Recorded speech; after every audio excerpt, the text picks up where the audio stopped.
Philippe Godin. À midi et demi sur BFM TV, la suite du live BFM et la politique. Évidemment, 8 jours après les législatives, toujours pas de nom pour Matignon. Quoique, on en a un qui fait beaucoup parler ces dernières heures et ces dernières minutes même, celui d'Huguette Bello, proposé par les communistes, accepté par la France insoumise, par les écologistes, mais visiblement rejeté par les socialistes. La pression est en train de s'amplifier sur Olivier Faure. On va vous raconter tout ça ce matin, voir aussi comment essayer de se sortir de tout cela. Il y a peut-être un sauveur aussi, c'est l'actualité politique de la matinée.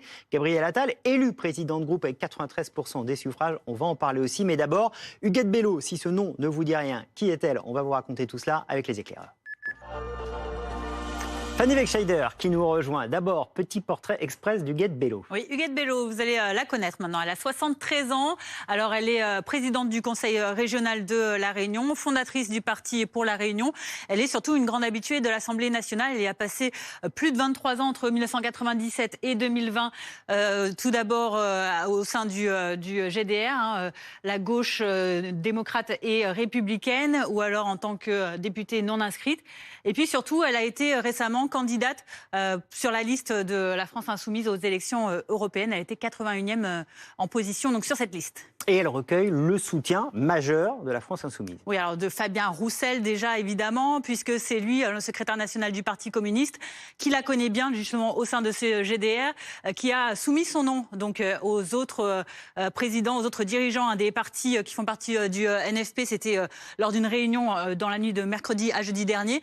Pour lui, eh bien, Huguette Bello sait ce qu'est le Parlement, elle sait construire des majorités, et puis c'est une élue locale également dans une région où elle sait gérer des difficultés. Autre également donc réaction, celle de Manuel Bompard, qui était également sur notre antenne hier et qui disait d'elle que si cette proposition peut faire consensus, eh bien, nous l'appuyons. Donc en parlant évidemment de la France insoumise, candidature en tant que première ministre donc également soutenue par le chef de file lui-même de la France insoumise, Jean-Luc Mélenchon, un très proche d'Huguette Bello, qui dit qu'elle coche de nombreuses cases, que Huguette ne se laisse pas impressionner, ne se laisse impressionner par personne, notamment voilà, pour les soutiens. Sauf que voilà, au sein du nouveau Front populaire, tout le monde n'est pas d'accord. Non, en effet. Alors, pour les écologistes, tout d'abord, alors on en sait encore peu. Tout ce qu'on sait, c'est que Marine Tondelier a échangé au téléphone avec Huguette Bello, mais on ne sait pas ce que ça a donné, cette conversation, pour le moment en tout cas.